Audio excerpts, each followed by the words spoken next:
ফেরাউন বেঁচে ছিল হলো ১৬০০ বছর, এরা ছিল ১৬ বছর। সংখ্যার যে মিল হলো কেমনে বুঝলাম না। এটা সংখ্যার মিল আছে কিনা বলেন? চরিত্রর মিল ছিল। ফেরাউন এমন কোন আকাম কুকাম নাই যা ছিল না। তার ক্ষমতা থাকার জন্য ইউযাব্বিহুনা আবনাআকুম ওয়া ইস্তাহয়ুনা নিসাআকুম, ছেলের সন্তানগুলোকে একদম জিন্দায় মেরে ফেলত, মেয়ের সন্তানগুলোকে জীবিত রাখত। কেন?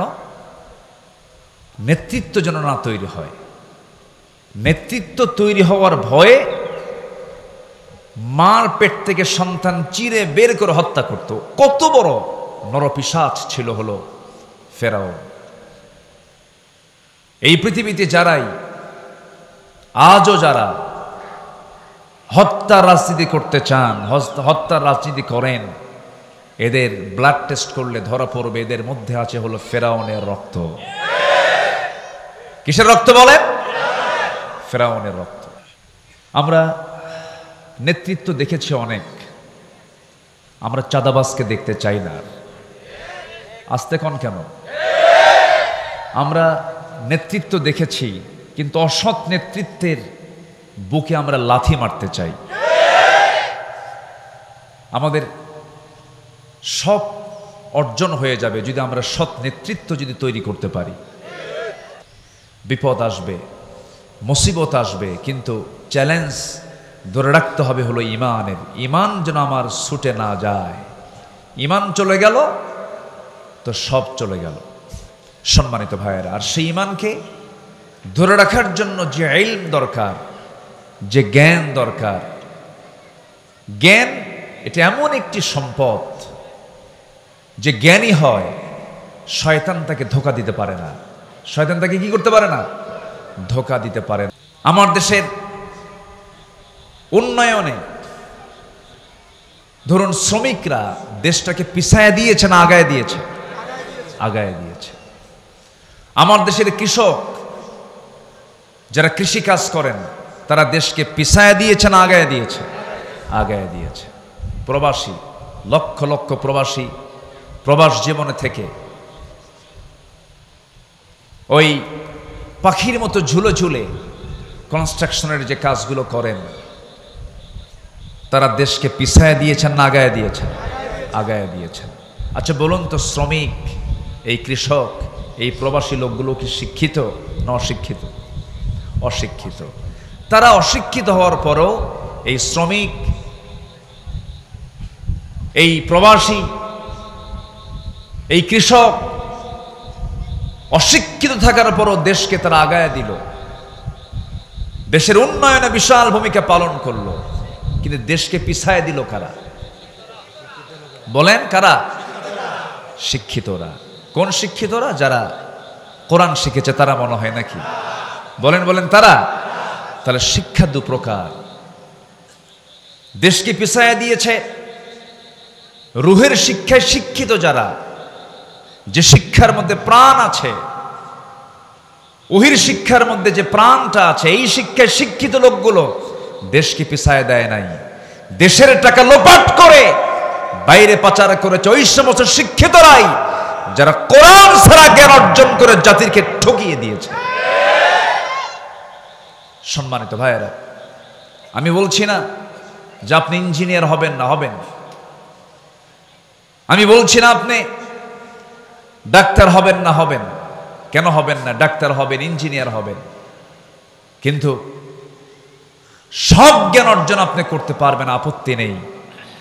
কিন্তু সবার ডাক্তার হওয়া ফরজ না, সবার ইঞ্জিনিয়ার হওয়া ফরজ না। কিন্তু সবার জন্য জান্নাত পাওয়ার জন্য কি শেখা ফরজ? বলেন বলেন বলেন, কি শেখা ফরজ? কোরআন শেখা সবার জন্য ফরজ। সম্মানিত ভাইয়েরা, এই জাতিকে কোরআন থেকে মাহরুম রাখা হয়েছে। আমরা এমন একটি শিক্ষানীতি দেখতে চাই, যেহেতু একটা মাদ্রাসার প্রোগ্রামে আসছি, আমি স্পষ্ট ভাষায় জানিয়ে দিতে চাই, আমরা সামনে এমন একটি শিক্ষানীতি দেখতে চাই যে শিক্ষানীতির ভিতরে সকল ফ্যাকাল্টিতে, সকল শিক্ষায়, সকল প্রতিষ্ঠানে সবার আগে 1 নম্বর সিলেবাস হবে কোরআন। এটি কি দেখতে চান আপনারা? জাতি তখনই ভালো হবে যখন জাতির হাতে তুলে দেওয়া হবে কি তুলে দেওয়া হবে? কোরআন। কিন্তু আমি নিজেও ঢাবির ছাত্র ছিলাম, ঢাকা ইউনিভার্সিটিতে পড়াশোনা করেছি। বিগত সময়ে যে রাজনীতিগুলো আমরা দেখেছি, ছাত্রদের হাতে কোরআন তুলে দিয়েছে না অস্ত্র তুলে দিয়েছে? কোরআন তুলে দিয়েছে না মাদক তুলে দিয়েছে? কোরআন তুলে দিয়েছে না নারী তুলে দিয়েছে? আমরা সেই নেতৃত্ব দেখতে চাই না। সকল বাতিল নেতৃত্বকে না বলে, সকল বাতিল নেতৃত্বের মুখে ঝাঁটা মেরে আমরা একটি সৎ নেতৃত্ব বাংলার জমিনে গড়ে তুলতে চাই। সবাইকে রাজি আছেন? রাজি আছেন কারা কারা? একটা হাত উঁচু করে দেখান মুসলমান।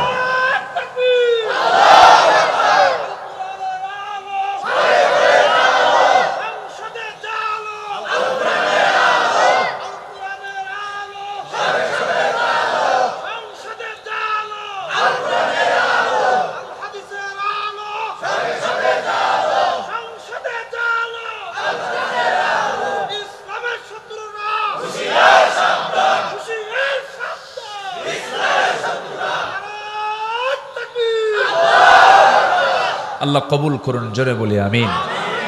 রাগ করতেছেন মনে হয়। আমরা যখন রাষ্ট্র নিয়ে কথা বলি, আমরা যখন সমাজ নিয়ে কথা বলি, তখন একটা মহলের গায়ে চুলকানি শুরু হয়, আছে কিনা? হুজুর আপনি দোয়া করে দিবেন। আমরা যা করি, আপনাদের দায়িত্ব হলো দোয়া করা, বাচ্চা হলে আজান দেওয়া, বিয়ের প্রয়োজন হলে একটু বিয়ে পড়ায় দেওয়া, আর মরে গেলে একটু জানাজা পড়ায় দিবেন। এই তো আপনাদের ডিউটি। আপনারা আবার এই দিক থেকে কথা বলেন কেন? আমার দেশে আবার কিছু হুজুরও ছিল, বিগত 16 বছর দেখেছি আমরা, সিনেমা হল উদ্বোধন হবে, হুজুর গিয়ে দোয়া করে। মদের ফ্যাক্টরি উদ্বোধন হবে, দোয়া করে আল্লাহ এই ফ্যাক্টরিতে বরকত দিয়ে দাও। আছে কিনা বলেন? এখনো ঘাপটি মারে এই সমস্ত মুনাফিক চক্র আছে না নাই? যারা সামান্য কিছু অর্থের বিনিময়ে দিনকে বিক্রি করে দেয়। ইয়াহিয়া তাকির একটা কথা খুব পছন্দ হয়েছে, ছাগলের দাম 20,000 টাকা, আর একটা ব্যক্তি তার ইমান বিক্রি করে 500 টাকা দিয়া। সম্মানিত ভাইয়েরা, আমাদের কিছু কাজ করতে হবে। ব্যক্তি গঠন, পরিবার গঠন, সমাজ গঠনে আমাকে আপনাকে চরমভাবে আপনাকে পরিশ্রম করতে হবে, কাজ করতে হবে। ব্যক্তি গঠন হবে কোরআন বাদ দিয়া, নাকি? আসতে বলেন কেন? আজকে দেখেন, দেশ স্বাধীন হয়েছে কত আগে। মিনিস্ট্রি অফ এডুকেশন ছিল, শিক্ষা মন্ত্রণালয় ছিল, ধর্ম মন্ত্রণালয় ছিল, তারপরে পরিকল্পনা মন্ত্রণালয় ছিল। এতগুলো মন্ত্রণালয় থাকার পরেও গোটা পৃথিবীর দ্বিতীয় বৃহত্তম মুসলিম জনপদ বাংলাদেশ, সেই দেশের বসবাস করা মুসলমান যেই কিতাবের জ্ঞান না থাকলে, যে কিতাবটাকে সহি না করে পড়লে তার কোনো ইবাদত আল্লাহ পাক কবুল করবেন না, নামাজ কবুল হবে না। সেই কোরআনটাই আজকে জাতির হাতে তুলে দিতে পারে নাই। আমি যদি বলি, এখানে যারা বসে আছেন, কোরআনটাকে শুধুমাত্র অর্থ না, ব্যাখ্যাও না, শুধুমাত্র সহি করে কোরআন পড়তে পারেন, সবার হাত কি উঠবে? আমি কিন্তু লজ্জা দিচ্ছি না, মন খারাপ করবেন না।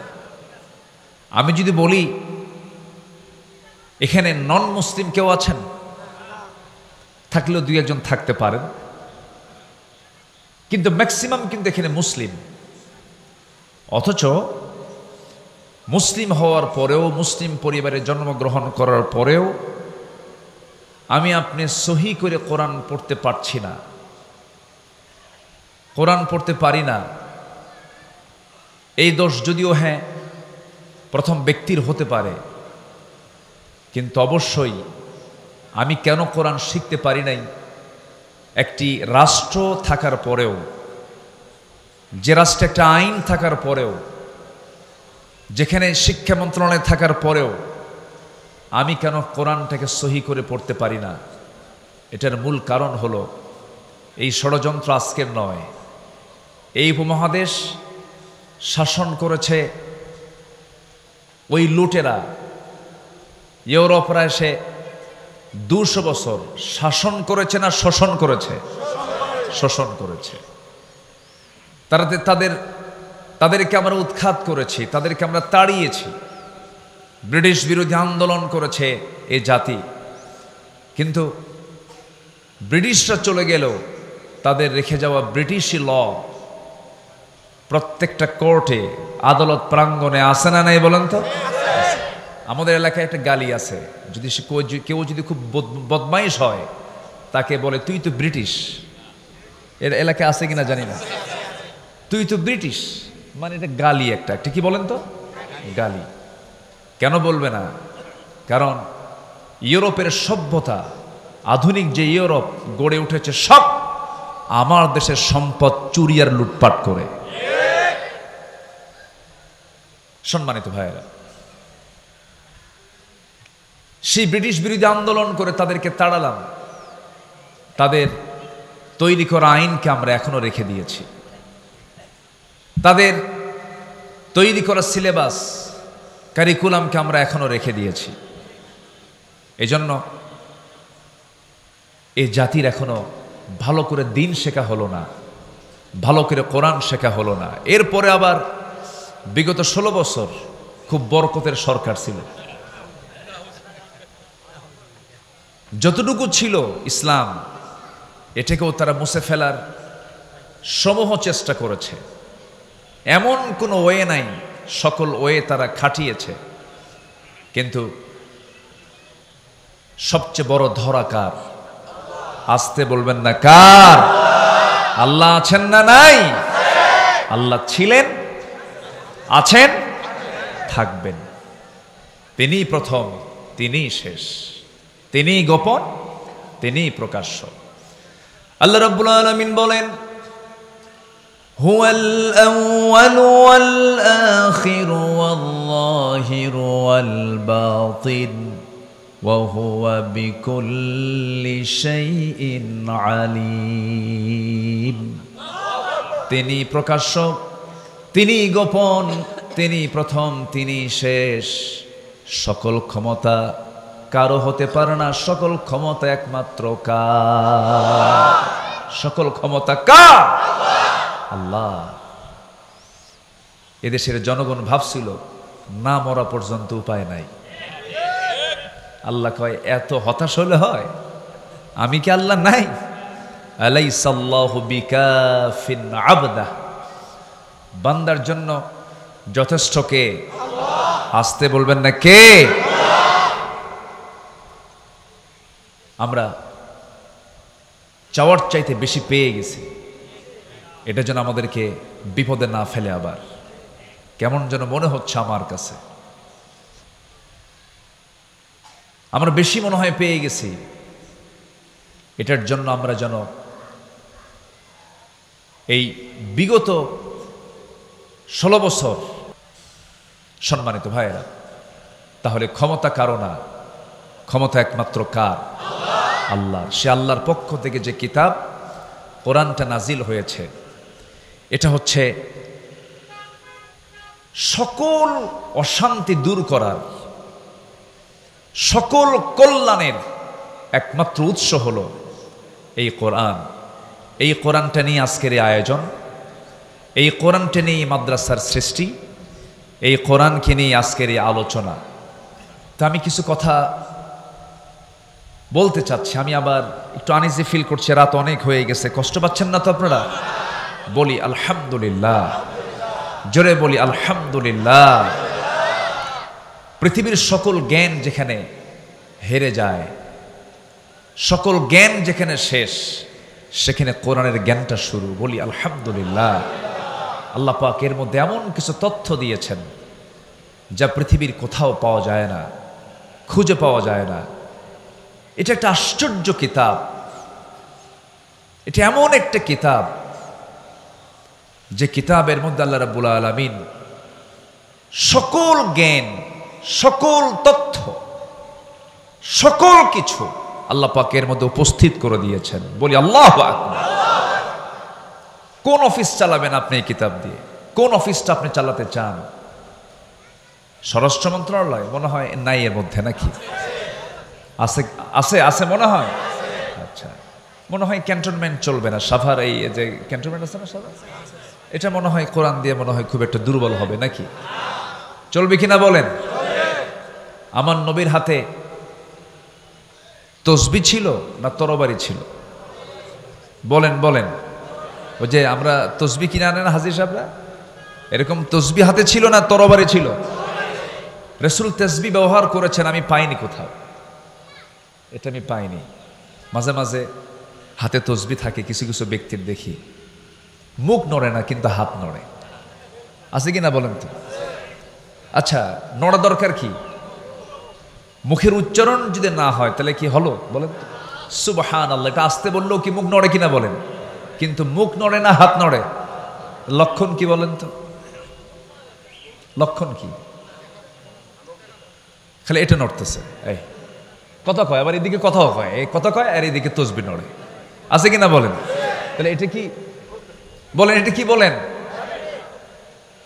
এটা কি তাসবিহ? হ্যাঁ। আমার নবীজির হাতে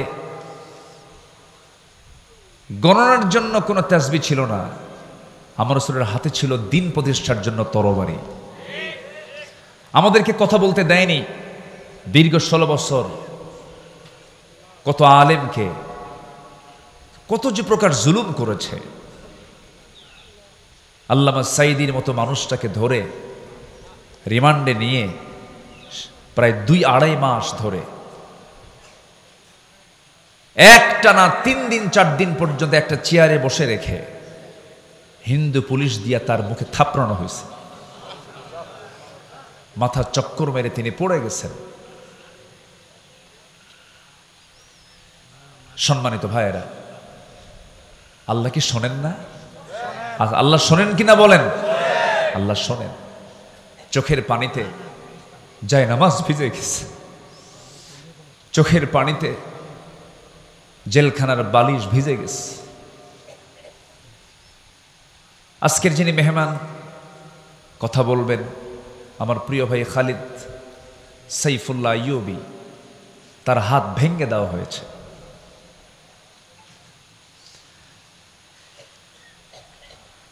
আমার তো কোনো দোষ ছিল না, আমি তো কোনো চুরি করি না। আমার রাতের গভীরে আমাকে বাড়ি ঘেরাও করে ধরে নিয়ে চলে যাওয়া হলো। থানায় নিয়ে বলল, হুজুর কি করব, আমরা তো ধরতে চাই না কিন্তু খুব চাপ, চাকরি করব না তাহলে বাচ্চাদের খাওয়াবো কি? হুজুর চাকরি বাঁচান তো ফরজ। তখন আমি বললাম, ইমান বাঁচান তো নফল। শেষ পর্যন্ত এই যে চরম জুলুম নির্যাতন, সরাসরি সাহায্য নাজিল করেছেন তিনি আমার কে? আসতে বলবেন না, তিনি আমার কে? আল্লাহ। আসুন না সে আল্লাহর পথে, আল্লাহর মতে, আল্লাহর আইনের দিকে আমরা একটু দৌড়াই। মাগফিরাত কামনা করব কার? আল্লাহ। আল্লাহ রাব্বুল আলামিন বলেন, وسارعوا إلى مغفرة من ربكم وجنة عرضها السماوات والأرض وعدت للمتقين। তুমি তোমার রবের মাগফিরাতের দিকে দৌড়াও, জান্নাতের দিকে দৌড়াও, অলসতা করো না, বক্র কোনো পথে যেও না, সেই পথটাই নিয়ে নাও। সবাই বলুন, ইহদিনাস সিরাতাল মুস্তাকিম সিরাতাল্লাযীনা আন'আমতা আলাইহিম গায়রিল মাগদুবি মাগদুবি আলাইহিম ওয়ালাদ-দাল্লিন।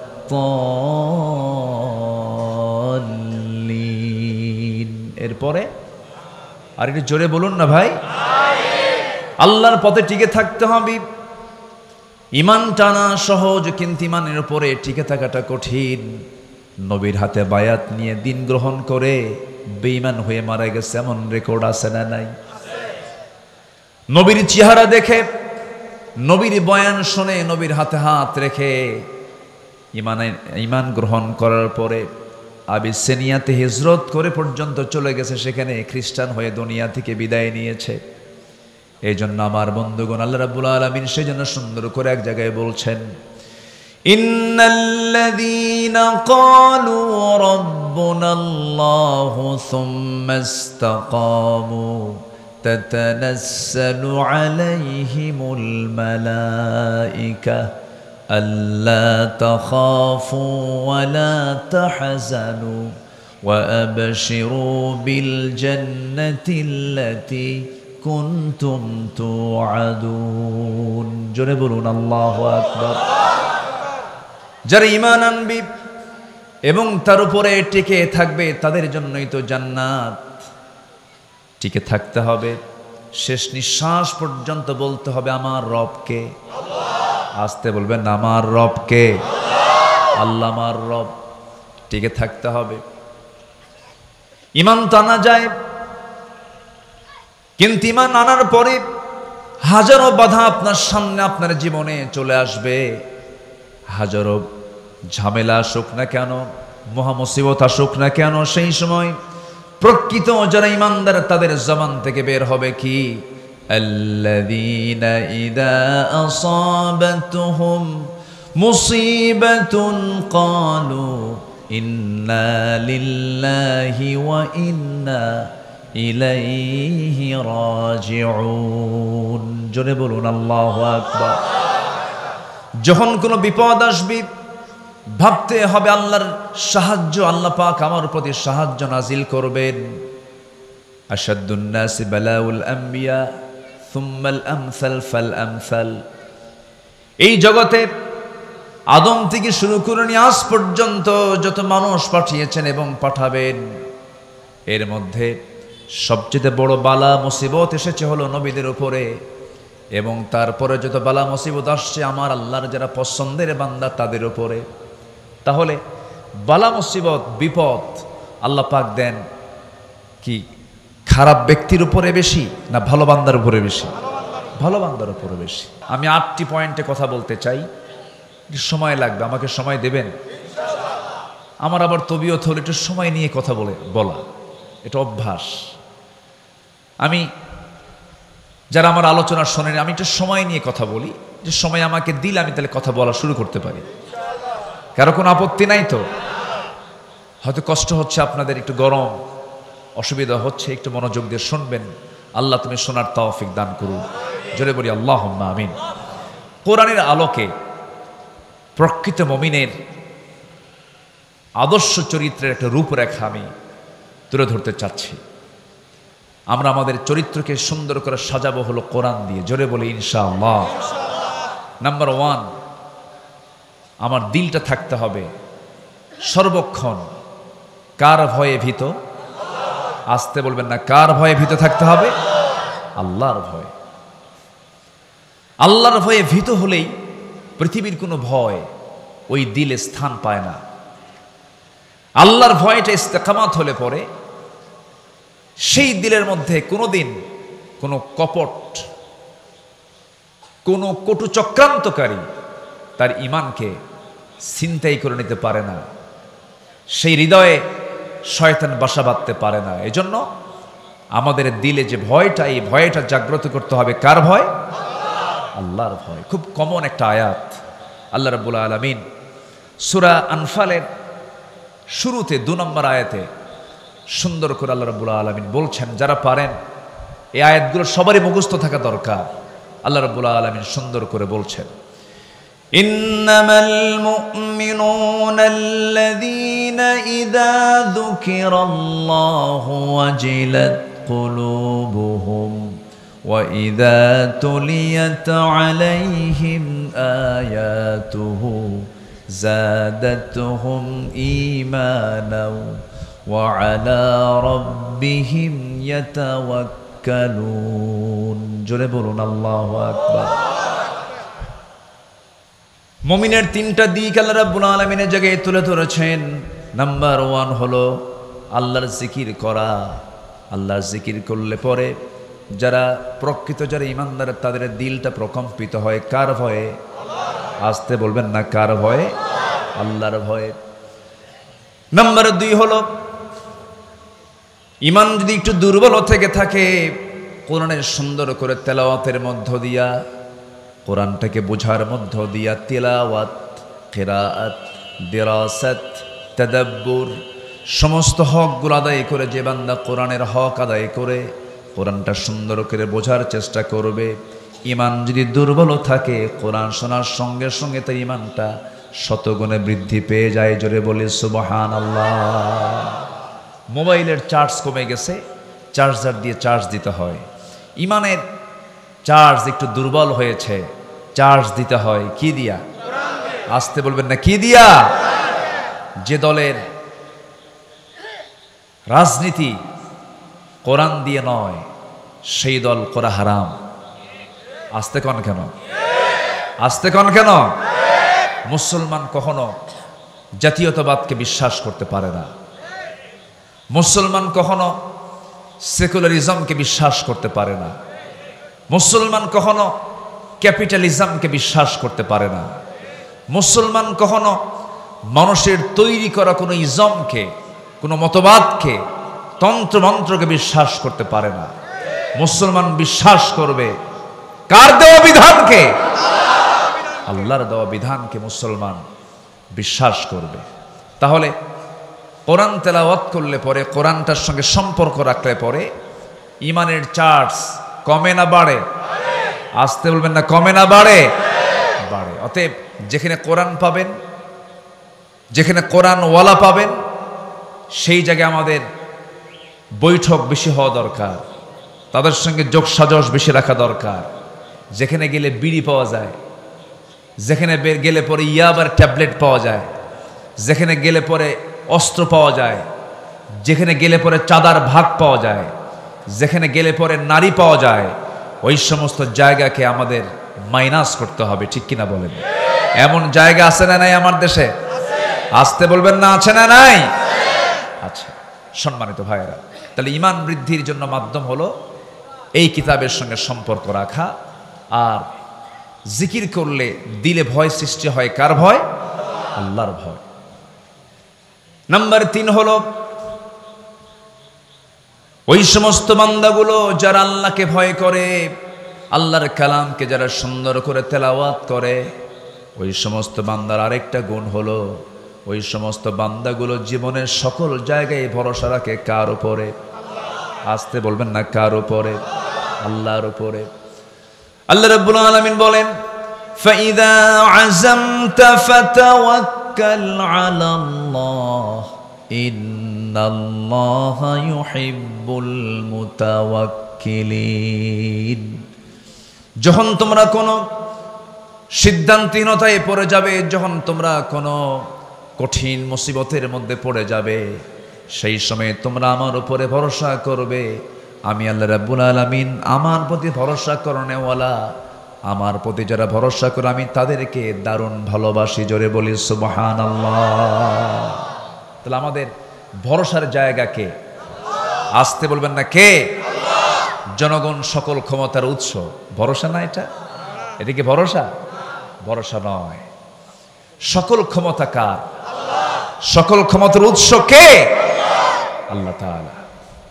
আল্লাহর ভয় থাকতে হবে। সাইয়েদনা ওমর ফারুক রাদিয়াল্লাহু তাআলা আনহু একদিন জাহান্নামের আয়াত শুনতেছিলেন। কিসের আয়াত বলেন তো? জাহান্নাম। এটা কোথায় আছে?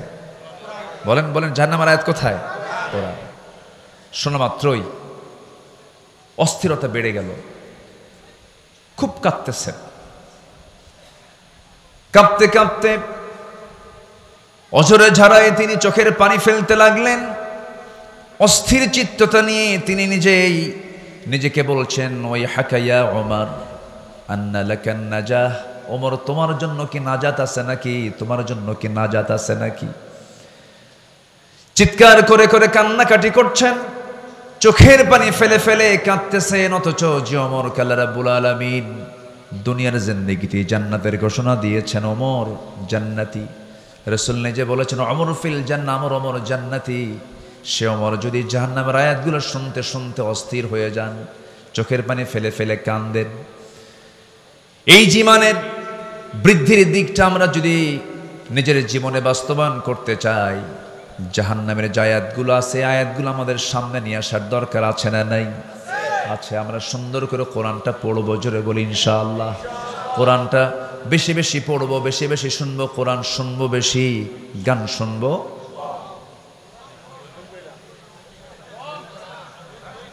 এতক্ষণে গান শুনবেন, কম শুনবেন? তাহলে কম শোনা জায়েজ নাকি? যেটা জায়েজ নাই, কমও জায়েজ নাই, বেশিও জায়েজ নাই। সারা বছর কোন মাসে আইএমএ 20 রোজা বাদ দেয় না, সোমবার বৃহস্পতিবার রোজা রাখে, ঈদের দিন মদ খায়। ঈদের দিন কি খায়? মদ খায়। ভাবে যে সারা বছর তো আমি আওয়াবিন পড়ি, তাহাজ্জুদ পড়ি, ঈদের দিন বিকালবেলা একটু আনন্দ করবো, তো একটু কয়েক ঢোক মারবো, এই আর কি হবে? আছে কিনা বলেন? আছে। এটা কি ইমানদারের কাজ? না।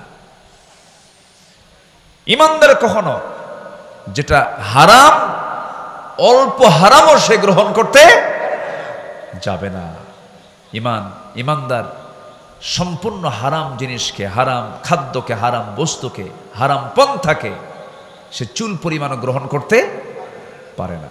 এটা হচ্ছে একজন আল্লাহর নৈকট্য হাসিলকারী, আল্লাহর স্মরণে যে জাকির হবে, যে জিকির করণেওয়ালা হবে, সে এমন চরিত্রের হবে। আল্লাহ তুমি আমাদেরকে এমন চরিত্র অর্জন করার তৌফিক দাও, জোরে বলি আমিন।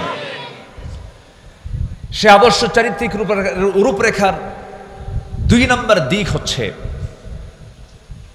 আল্লাহ এবং রাসূলের প্রতি নিঃশর্ত আনুগত্য। আমরা যে আনুগত্য করব আল্লাহকে এবং রাসূলকে, কোনো শর্ত দিয়া, আসতে কয়, কোনো শর্ত দিয়া। আর আল্লাহ এবং রাসূল ছাড়া অন্য কারো যখন আমরা আনুগত্য করতে যাব, তখন কি দিয়া? শর্ত দিয়া। আমি আপনার আনুগত্য করব যতক্ষণ আপনি আল্লাহকে মানবেন, রাসূলকে মানবেন, ততক্ষণ মানব। আপনি আমার ইমাম, আমি ততক্ষণ মানব যতক্ষণ আপনি নামাজটা আপনি আল্লাহর নিয়মে পড়াবেন। রুকু কয়বার করে বলেন? সেজদা কয়বার হয়? 2 বার। রুকু 1 বার। এখন ইমাম যদি মনে করে রুকু 1 বার করে লাভ কি, সেজদাও 2 বার দেই, রুকু 2 বার দেব, সওয়াব তো বেশি হবে। আপনি কি পড়বেন নামাজ? এটা কি, এই পন্থা কি ইসলাম দিয়েছে? ইসলাম দিয়েছে কয়বার? 1 বার। আমি 2 বার দিতে পারি না। সেজদা দিতে বলেছে কয়বার? 2 বার। 3 বার করতে পারি না। এখন যদি কোনো ইমাম 3 বার সেজদা দেয়, 2 বার রুকু করে, বেশি তো করলো, এরপরও মানা যাবে না। তাহলে আমি এই ইমামকে মানতেছি শর্ত দিয়া। কি দিয়া? যতক্ষণ তুমি আল্লাহ রাসূলকে মানো, ততক্ষণ তুমি আমার, আমি তোমাকে আনুগত্য করব, তুমি আমার ইমাম। আল্লাহ নবীর আনুগত্য বাদ দিবা, কল্লা ধরে টেনে মসজিদ থেকে বের করে দেব, ঠিক কিনা? এটাই হচ্ছে নিঃশর্ত আনুগত্য আর শর্ত আনুগত্য। আপনি আল্লাহর সাথে, রাসূলের সাথে তার আপনার যে আনুগত্য হবে, এটা হবে নিঃশর্ত, কোনো শর্ত দেওয়া যাবে না। আল্লাহ যা বলেছেন, কেন বলেছেন, এটা বলা যাবে না। রাসূল এটা করতে বলেছেন, কেন বলেছেন, এটা বলা যাবে না। আপনি কেন বলবেন, ঈমান আপনার চলে যাবে। আল্লাহ যা বলেছেন, সামিআনা ওয়া আতাআনা, শুনলাম, সঙ্গে সঙ্গে তা মানব, জোরে বলি ইনশাআল্লাহ। আল্লাহ রাব্বুল আলামিন বলেন, ইয়া আইয়ুহাল্লাযীনা আমানু আতিউল্লাহা ওয়া আতিউর রাসূল ওয়া লা তুবতিলু আ'মালাকুম। আল্লাহ পাক আরেক জায়গায় বলছেন, ইয়া আইয়ুহাল্লাযীনা আমানু আতিউল্লাহা ওয়া আতিউর রাসূল وأولي الأمر منكم فإن تنازعتم في شيء فردوه إلى الله والرسول জোরে বলুন আল্লাহু আকবার। আল্লাহর আনুগত্য করো, নবীর আনুগত্য করো, তোমাদের মধ্যে যারা লিডার তাদের তোমার আনুগত্য করো। তবে তারা যদি কোনো ঝামেলায় পড়ে যায়, কোনো ঝামেলায় তোমরা যদি পড়ে যাও, সেক্ষেত্রে তোমরা ফিরে যাবে ফারুদ্দুহু ইলাল্লাহি ওয়ার রাসূল, আল্লাহ এবং রাসূলের দিকে। অর্থাৎ আল্লাহ এবং রাসূলের যে আনুগত্য করবে, এই আনুগত্যের মাঝে কোনো শর্ত আরোপ করা যাবে না। আমার বন্ধুগণ, একটু কান লাগায় মনোযোগ দিয়ে সবাই শোনার চেষ্টা করবেন। সাহাবে কেরাম নবীর যে আনুগত্য করেছেন, কোনো শর্ত দিয়ে তারা আনুগত্য করেন নাই, হাসি মুখে জীবন দিয়েছেন। রাসূল যখন যা বলেছেন, সাহাবে কেরাম কোনো শর্ত লাগায় তারা আনুগত্য করেন নাই, সঙ্গে সঙ্গে তা মেনে নিয়েছেন।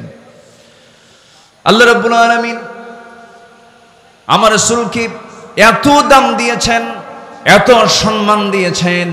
আমার আল্লাহ রাব্বুল আলামিন রাসূলকে সম্মান দিতে গিয়ে গোটা বান্দাকে জানিয়ে দিচ্ছেন, ও আমার বান্দারা, আমার যদি ভালোবাসা পেতে চাও, একজন ব্যক্তির আনুগত্য তোমার জন্য আমি আল্লাহ অপরিহার্য করে দিলাম, সেটা হলো আমার রাসূলের আনুগত্য করা। আমার যদি ভালোবাসা পেতে চাও, আমার মুহাব্বত যদি তুমি অর্জন করতে চাও, শর্ত হলো আমার নবীর তোমরা ইত্তেবা করবে। আল্লাহ রাব্বুল আলামিন বলছেন, ফাত্তাবিউনি ইউহিব্বুকুমুল্লাহ ওয়া ইয়াগফির লাকুম যুনুবাকুম ওয়াল্লাহু গফুরুর রহিম। জোরে বলুন আল্লাহু আকবার। আল্লাহর যদি ভালোবাসা পেতে চাও, নবীর আনুগত্য করো, নবী যা কিছু বলেছেন তা তোমরা ফলো করো। ব্যক্তি জীবন থেকে শুরু করে নিয়া তোমার যত জীবন আছে, প্রত্যেকটা জীবনের প্রত্যেকটা অঙ্গনে নবীকে মানো, নবীকে ফলো করো, নবীর তোমরা আনুগত্য করো। ব্যক্তি জীবনে রাসূলকে মানবে, রাষ্ট্রীয় জীবনে রাসূলকে মানবে না। ধর্মীয় জীবনে নামাজকে মানবে, রোজাকে মানবে, কিন্তু রাজনীতির ময়দানে গিয়ে তুমি রাসূলকে মানবে না। তুমি নবীর উম্মত হতে পারো না, তুমি একজন ভণ্ড প্রতারক। আসতে কোন কেন? এরকম ভণ্ড প্রতারক তো আমার দেশে নাই মনে হয়। আসতে বলবেন না, আছে না নাই?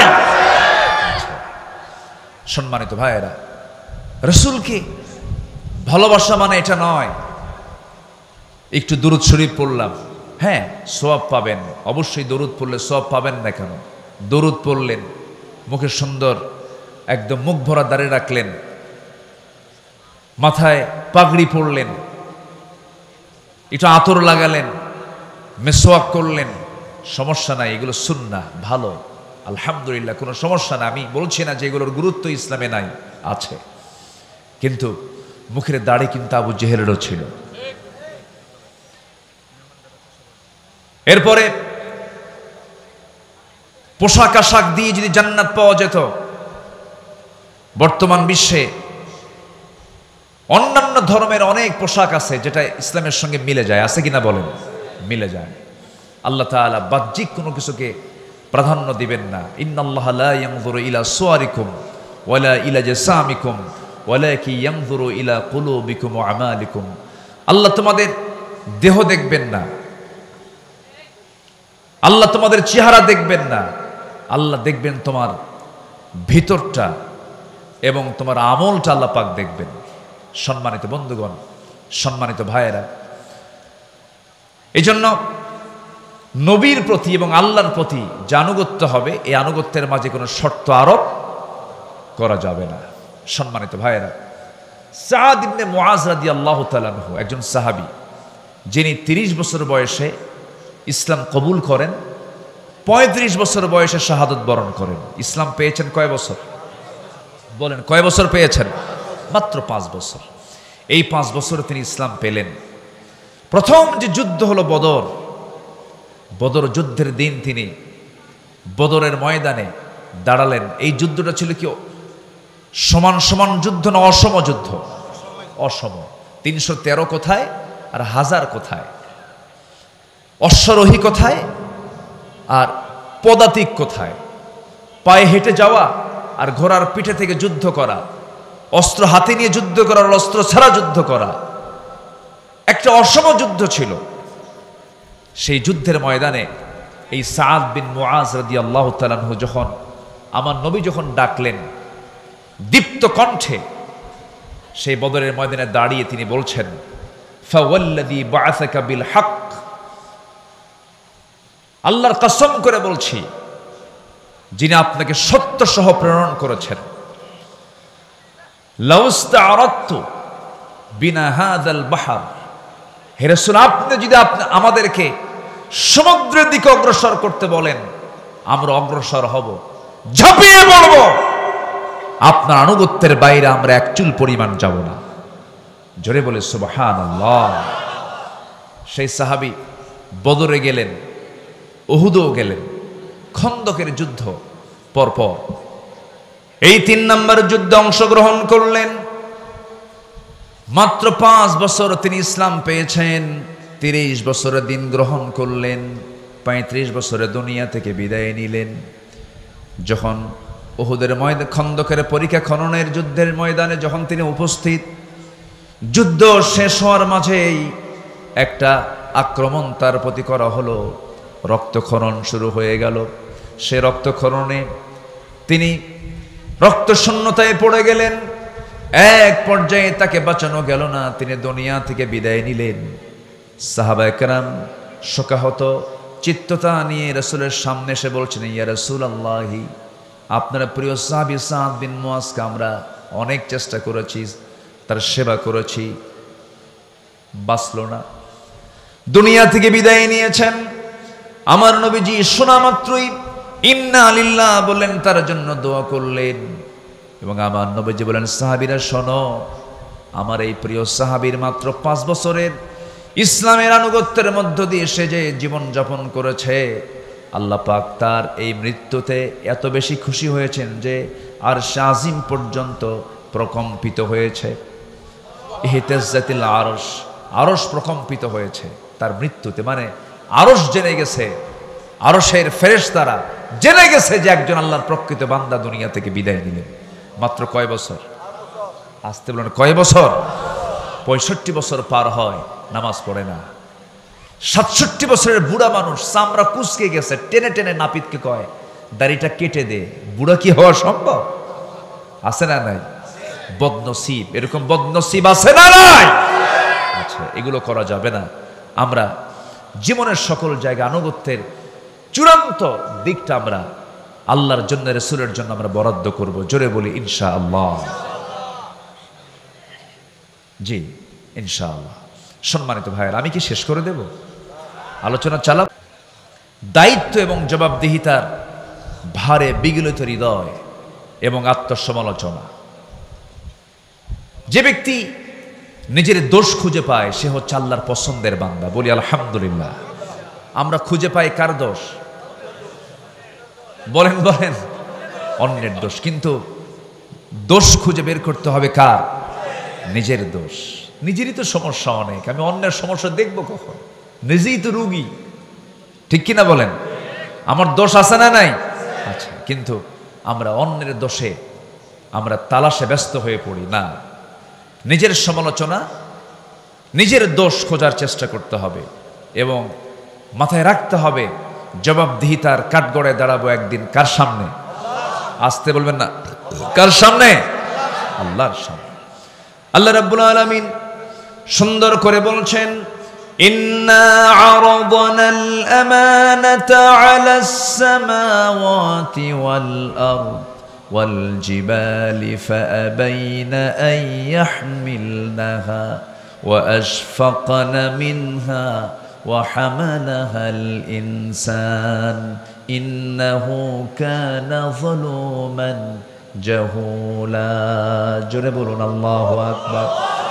সূরাতুল আহজাব 72 নম্বর আয়াত আল্লাহ রাব্বুল আলামিন বান্দার পরিচয় দিতে নিয়ে তিনি বলছেন, আমি আসমান, জমিন, পর্বতমালার প্রতি আমানত পেশ করেছি, তারা তা বহন করতে অস্বীকার করেছে, ভীত হয়ে পড়েছে। কিন্তু মানুষ সেই আমানতকে বহন করেছে।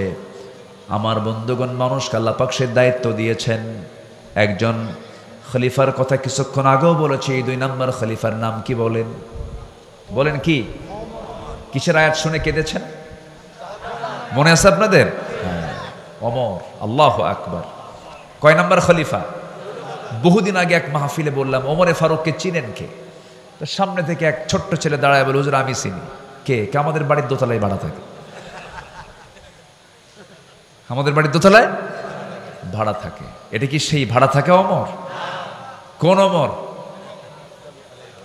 বলেন বলেন বলেন। কোরআনের ওমর। আল্লাহু আকবার। রাসূল মারা গেছেন, উনি বিশ্বাস করতে পারছিলেন না, কি ভালোবাসা ছিল। আল্লাহু আকবার। আমার নবী ইন্তেকাল করেছেন। ওয়ামা মুহাম্মাদুন ইল্লা রাসূল قد خلت من قبله الرسل। এই আয়াত নাযিল হয়েছে আগে, কিন্তু ওমর ফারুকের কানে যখন সংবাদ একজন দিয়ে দিল, ওমর তুমি কি জানো রাসূল দুনিয়া থেকে বিদায় নিয়েছেন? নাঙ্গা তরবারি তিনি বের করলেন, বের করে বলছেন, দ্বিতীয়বার কোনো ব্যক্তি আমার কানে যদি সংবাদ দিতে আসো রাসূল ইন্তেকাল করেছেন, আমি তার গর্দান উড়াইয়া দেব। নবীর প্রতি তার এত প্রেম ছিল, এত মোহাব্বত ছিল, এত গাঢ় সম্পর্ক ছিল। সব সাহাবী রাসূলকে ভালোবেসেছেন, কিন্তু ওমর ফারুকের ভালোবাসা একটু ভিন্ন ছিল। রাসূলকে দারুণ তিনি মোহাব্বত করেছেন। নবীর প্রতি চুল পরিমাণ কোনো বেয়াদবি তিনি সহ্য করতে পারতেন না। সবার কম বেশি ইতিহাসগুলো জানা আছে। এক মুনাফিক নবীর কাছে বিচার চাইতে আসলো, এসে বলতেছে, ইয়া রাসূলুল্লাহ, বিচারটা আমার চাই। কি বিচার? ইহুদির সাথে আমার গন্ডগোল লাগছে, একটি বিচারটা করে দেন। নবীজি মুনাফিকের পক্ষে রায় না দিয়া রায়টা দিয়েছেন ইহুদির পক্ষে। কারণ রাসূল কি মুসলমান দেখবেন, ইহুদি দেখবেন না, আইন দেখবেন। বলেন কি দেখবেন? কি দেখবেন? ইআদিলু হুয়া আকরাবু লিত্তাকওয়া। ইআদিলু হুয়া আকরাবু লিত্তাকওয়া। আদালত ঠিক রাখো, এটাই হলো তাকওয়ার জায়গা। এটা কিসের জায়গা? তাকওয়ার জায়গা। কি মসজিদ না বাজার? ভালো করে কম। বাজার না, বাজার না নাকি? বলেন বলেন বলেন। উত্তর হলো তাকওয়ার জায়গা মসজিদ, বাজার। কিন্তু আমরা কি মনে করি? তাকওয়ার জায়গা শুধু মসজিদ, আর বাজারে গিয়ে ওজন হেরফের করো। ইয়াদিলু হুয়া আকরাবু লিত্তাকওয়া। কষ্ট পেলে শেষ করে দেই নাকি? আচ্ছা, সেই ওমর ফারুক রাদিয়াল্লাহু তাআলা আনহু, তার কাছে ওই মুনাফিক এসে বলল, নবীর কাছে বিচার চাইতে গেলাম, রাসূল ভাবছিলাম আমি মুসলমান, নবী আমার পক্ষে রায় দিবেন। আমার পক্ষে রায় না দিয়া ইহুদির পক্ষে রায় দিল, এটা কেমন কথা? বিচার পছন্দ হয় নাই। ওমর, বিচার সানি করো, সানি বিচার করো, দ্বিতীয় বিচার করো। সাইয়েদনা ওমর ফারুক রাদিয়াল্লাহু আনহুর কাছে কথাটা এত জঘন্য মনে হলো, এতটা আপত্তিকর মনে হলো, কাউকে বলার প্রয়োজন মনে করলেন না। শুধু বললেন, তুমি একটু দাঁড়াও, ভিতর থেকে আসি। ভিতরে গেছেন, হাতের মধ্যে কি নিয়েছেন বলেন? কি নিয়েছেন? কার প্রতি ভালোবাসা? নবীর প্রতি ভালোবাসা। চিন্তা করে দেখো, অন্য কথাও তো বলতে পারতেন, এই বেকুব, বেয়াদব, নবীর বিচার পছন্দ হয় না, যাও এখান থেকে, বলতে পারতেন। ভাবলেন এটা তো বদমাইশ, এটা বাঁচাবই না। তরবারি হাতে নিলেন, কোনো কথা নাই, বাইরে এসে একটা শব্দ বের করার মতো সুযোগও দিলেন না। তরবারি তার গর্দান বরাবর মেরে দিলেন। মুনাফিক দুনিয়া থেকে বিদায় নিল। আমার নবীর কাছে সংবাদ চলে গেছে। রাসূল ভাবলেন, আহারে ওমর বুঝি একটা খুন করে ফেললো। আল্লাহর পক্ষ থেকে আয়াত নাজিল হলো, ওমর যে সিদ্ধান্ত নিয়েছে এটাই হলো সঠিক সিদ্ধান্ত, কারণ ওমর জীবনের চাইতে আপনাকে বেশি ভালোবাসে। জোরে বলে সুবহানাল্লাহ, আল্লাহু আকবার। ওমর ফারুক রাদিয়াল্লাহু তাআলা এক রাতে ঘুরতেছেন। ওনার তো দায়িত্ব ছিল রাতের বেলা ঘুমানো না ঘোরানো। বলেন, ঘুরে বেড়া না ঘুম? ঘুরতেন। খাদেমের মতো। কিসের মতো বলেন? রাতের বেলা পুলিশের ডিউটি করে না? ডিউটি করে কি না? রাতের বেলা ডিউটি করে অস্ত্র হাতে নিয়ে। আর ওমর ফারুক রাতের বেলা ডিউটি করতেন হাতে ছোট্ট একটা লাঠি নিয়ে। আল্লাহু আকবার বলেন। মদিনার অলিগলি ঘুরতেছেন, ঘুরতে ঘুরতে দেখেন এক শিশুর কান্না, এক শিশুর কান্না তার কানে আসলো। দরজার কাছে গিয়ে বললেন, এই মহিলা, এই কন্যার এই সন্তানের মাকে তোমার কি একটু দয়া মায়া নাই? এই গভীর রাত্রে শিশু কাঁদে, থামাতে পারো না? ধমক দিলেন, আবার চলে গেলেন। শেষ রাত্রের দিকে আবার এসে দেখেন আবার কাঁদতেছে। এবার ধমক দিয়ে বললেন, তোমার কি আল্লাহর ভয় নাই? ছোট্ট বাচ্চা কাঁদে, তার খাবারের ব্যবস্থা করতে পারো না? এক পর্যায়ে ওই মহিলাটা দুঃখ ভরা কণ্ঠে খুব আবেগ তাড়িত হয়ে বলতেছে, আপনি আমাকে খুব বিরক্ত করছেন, এই গোটা রাত ধরে আপনি আমাকে বিরক্ত করছেন কেন? আমার সন্তান তো কাঁদবেই, কান্নাকাটি করবে, কারণ এই এলাকার যে শাসক, এই জনপদের যে খলিফা ওমর তো দুগ্ধপোষ্যদের কোনো ভাতা দেয় না, দুগ্ধপোষ্যদের কোনো ভাতা দেয় না। কার দোষ ধরে দিল? বলেন কার দোষ? মহিলা তো আর চেনে না যে সামনে কে দাঁড়ায় কথা কয়। সাইয়েদনা ওমর ফারুক জিব্বায় মারলেন কামড় আর বলেন, ইন্না লিল্লাহ। আমি কাকে ধমক দেই? ধমক তো আমার খাওয়ার কথা। আল্লাহু আকবার বলবেন না? জানা হলো শিশুটার বয়স কত? কয়েক মাস বয়স। দুগ্ধপোষ্যদের ভাতা দেওয়া হয় না। সেজদায় পড়ে তিনি কান্নাকাটি শুরু করে দিলেন আর বলছেন, আল্লাহ, তোমার এই অধম বান্দা ওমর হাজারো সন্তান, হাজারো তোমার বান্দাকে হত্যা করেছে। আমার রাষ্ট্রে তো দুগ্ধপোষ্য মাদের কোনো ভাতা দেওয়া হয় নাই। আমি বড় ভুল করেছি আল্লাহ। সিদ্ধান্ত নিলাম আজকের দিন থেকে আমার জনপদে যত দুগ্ধপোষ্য মা থাকবে সকল মার জন্য আজকে থেকে ভাতা চালু করে দিলাম। আল্লাহু আকবার বলেন। তারা নিজেকে সংশোধন করেছেন কার ভয়ে? আর আমার দেশে দুগ্ধপোষ্যের ভাতা দিবে কখন? ওদের নিজের ভাতাই তো হয় না, ঠিক কিনা বলে? দেশের সম্পদ দেশে রাখলেও হতো, দেশের সম্পদগুলো দেশেও রাখলো না। এই যে মিলিয়ন বিলিয়ন ডলারগুলো তারা দেশ থেকে পাচার করেছে। তারা দেশে রাজনীতি করতে চান, ভালো কথা, রাজনীতি করবেন না কেন? টাকাগুলো আনেন। আসতে কন কেন? ঠিক কিনা বলেন? টাকাগুলো ওর বাপের না তো? ওর বাপের টাকা না, টাকাগুলো ফেরত আনো। গত জুলাই 24-এর আন্দোলনে যে সমস্ত মারকোল খালি হয়েছে, সেই সমস্ত মারকোলে সন্তান ফেরত না দেওয়া পর্যন্ত রাজনীতির অধিকার তোমাদের থাকতে পারে না।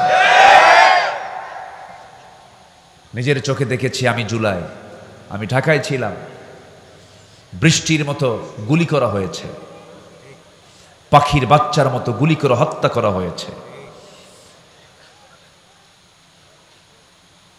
হাত চলে গেছে, পা চলে গেছে, চোখ চলে গেছে। এই জীবনগুলো দিয়েছে যারা, এই জাতির একটা বড় দোষ আছে, ইতিহাস দ্রুত ভুলে যায়। ইতিহাস দ্রুত ভুলে যায়। সম্মানিত ভাইয়েরা, আমরা সব দেখা শেষ করেছি। আমরা 16 বছরের শাসন দেখেছি, 25 বছরের শাসন দেখেছি, 9 বছরের শাসন দেখেছি, কেয়ারটেকার গভর্নমেন্ট দেখেছি। সব দেখা শেষ করেছি। আগামীর দেশ আমরা দেখতে চাই কোরআনের দেশ। আগামীর সরকার আমরা দেখতে চাই কোরআনের সরকার। রাজি আছেন কারা কারা? হাত উঁচু করে দেখেন।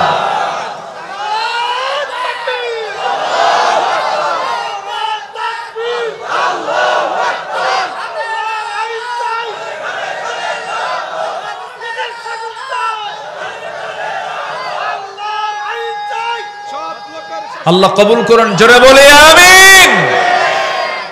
নাম্বার 4 হলো ইবাদতে অহংকার না নিরহংকার?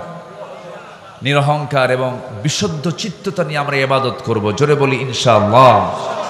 অহংকারী ইবাদতকারী আছে না নাই? ইবাদত করে কিন্তু কি আছে? অহংকার। জানো আমি 27 বার হজ করছি, আছে কিনা বলেন? আপনি কি জানেন হুজুর আমি না কতবার জাহাজের আসর সুমা খাইছে তার হিসাবই নাই। হাজার আসর সুমা খাওয়া তো ফরজ। হাজার আসওয়াদে জোর করে সুমা খেতে যায় এমন লোক আছে না নাই বলেন তো? ওখানে জোরাজোরি করলে ওর হজের সমস্যা হবে না বলো? যারা হজে গেছেন তারা কিন্তু টের পাচ্ছেন। ফালা রাফাথা ওয়ালা ফুসুকা ওয়ালা জিদালা ফিল হজ। হজের সফরে কোনো প্রকার ফুসুকি করা যাবে না, তর্ক বিতর্ক করা যাবে না, ঠেলাঠেলি করা যাবে না। তো ওই হাজার আসওয়াদে, হাজার আসওয়াদ কয়টা? পাথর কয়টা? আর সুমা খেতে যায় কয়জন? তাহলে ওখানে গেলে যদি আপনি কতবার যে সুমা খাইছে মানে ও মারামারি করছে জীবনে বহুবার। কি কথা কি বুঝতেছেন? এগুলো হচ্ছে দেখানো আর ভাব, কি বলেন তো, ভাব, অহংকার, এগুলো করছি আমি। এই সমস্ত ইবাদত আল্লাহর দরবারে কবুল হবে না। বিশুদ্ধ চিত্ততা নিয়ে আমরা সকল কাজগুলো করব। জোরে বলি ইনশাআল্লাহ। সফলকে কোরআনকে প্রশ্ন করুন, কোরআন বলে দিচ্ছে। আল্লাহ রাব্বুল আলামিন বলেন قد أفلح من تزكى وذكر اسم ربه فصلى। আরেক জায়গায় বলছেন قد أفلح من زكاها وقد خاب من دساها। التقوى ها هنا، التقوى ها هنا। তাকওয়াটা হলো এই জায়গায়, ভিতরের বিষয় এটা। এই জন্য আমরা বিশুদ্ধ চিত্ততা নিয়ে চলবো। আমরা তাজকিয়াতুন নফসকে আমরা মাথায় রাখবো, নফসের শুদ্ধতা নিয়ে আমরা চলবো। ওই সমস্ত বান্দাগুলো সফল যারা নফসকে শুদ্ধ করতে পেরেছে, জিকির করেছে কার? নামাজ পড়েছে কয় ওয়াক্ত? 5 ওয়াক্ত নামাজকে সবাই পড়তে রাজি আছেন নাকি? এটা হাত উঁচু করে দেখান তো দেখি। জোরে বলি ইয়া আল্লাহ, আমাদেরকে 5 ওয়াক্ত সালাত আদায় করার তৌফিক তুমি আল্লাহ দিয়া দাও। জোরে বলি আমিন, আরো জোরে আমিন। হাত নামান। নাম্বার 5 হলো ধোঁকাবাজি, প্রবঞ্চনা মুক্ত সৎ জীবন। আমরা এটা চেষ্টা করব গঠন করার। জোরে বলি ইনশাআল্লাহ। ইত্তাকুল্লাহ ওয়া কুনু মা'আস সাদিকিন। আমরা এই গুণটা অর্জন করার চেষ্টা করব। নাম্বার 6 হলো তাকওয়া।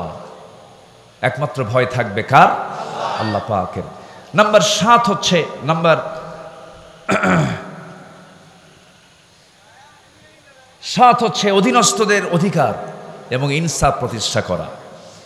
আমার যে অধীনস্থ, ওয়াখফিদ জানাহাকা লিল মুমিনিন, এই বিষয়ে আমরা খেয়াল করার চেষ্টা করব। নাম্বার 8 হলো ন্যায় বিচার প্রতিষ্ঠায় আপোষহীন থাকতে হবে। আমাদের সবচেয়ে বড় ঘাটতি হলো এই রাষ্ট্রের সবচেয়ে বড় ঘাটতি হলো ন্যায় বিচারের অভাব। ঠিক কিনা বলুন? ইতিমধ্যে আজকের মাহফিলের যিনি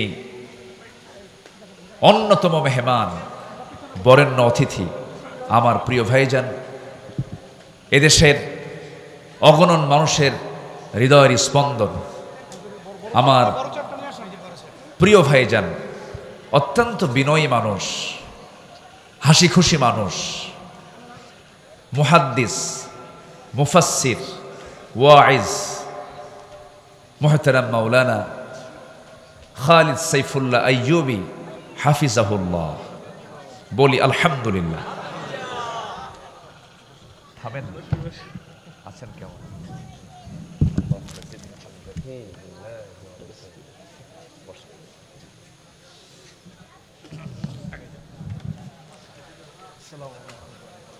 যে উনি এসেছেন, আচ্ছা, উনি এসেছেন। আমার প্রিয় ভাইজান যতক্ষণ আলোচনা করবেন, আমি আসলে এত রাতে আলোচনায় আমিও মানে যে পছন্দ করি তা নয়, তো এই সময়টা তো যাওয়ার সময়। কিন্তু আমার একটা সবার কাছে আরজ থাকবে, শেষ অবধি, শেষ তক দোয়া সহকারে সবাইকে থাকতে রাজি আছেন না? ইনশাআল্লাহ সবাই থাকতে রাজি আছেন না? জি, সবাই থাকবেন এ আশাবাদ কামনা করছি।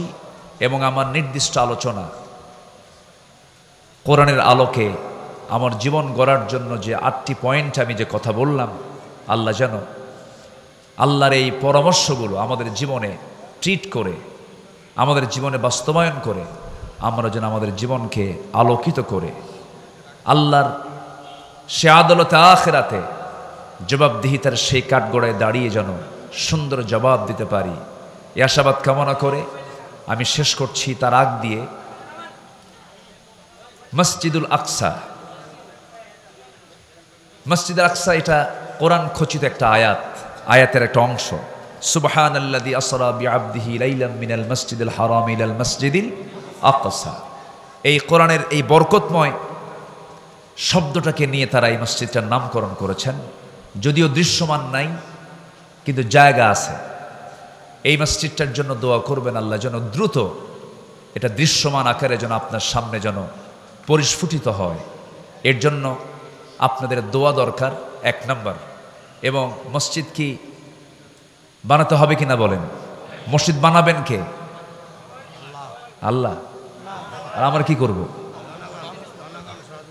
জি, আমরা বানাবো, আর আল্লাহ আমার জন্য জান্নাতে বানায় দিবে। সুবহানাল্লাহ বলেন। মান বানা মসজিদান বানাল্লাহু লাহু বাইতান ফিল জান্নাহ। এটা একদম সহি কথা। যে ব্যক্তি আল্লাহর ঘর বানাবে, সেজদার জায়গা বানাবে। মসজিদান এক বচন, মসজিদ সেজদার জায়গা। আমি এই হাদিসটা ফলো করি। আমার কাছে যখন কেউ আসে, মসজিদের কোনো বিষয় না, আমি একটা টাইলসের দাম দিয়ে দিই। 1200 লাগুক, 1500 লাগুক, আর 2000 লাগুক, মসজিদান সেজদার জায়গা দেবে। মান বানা মসজিদান, যে ব্যক্তি সেজদার জায়গা দেবে একটা, মসজিদান মাসাজিদ বলা হয় নাই, অথবা কোনো বাইত মানে ঘর বলা হয় না, মসজিদান যে ব্যক্তি একটা সেজদার জায়গা দেবে, বানাল্লাহু লাহু বাইতান ফিল জান্নাহ, আমি তার জন্য জান্নাতে একটা ঘর বানায় দেব।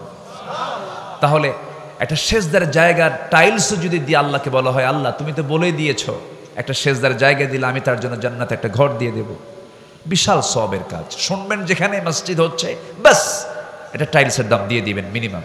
তারা আপনার জন্য এরকম করে একটা একটা করে ঘর হতে থাকলে, এরকম যদি কয়েক হাজার সেজদার জায়গা যদি দেন, আল্লাহর কাছে গিয়ে যদি বলেন, আল্লাহ এতগুলো ঘর দরকার না, অন্তত একটা ঘর তুমি আমার দাও।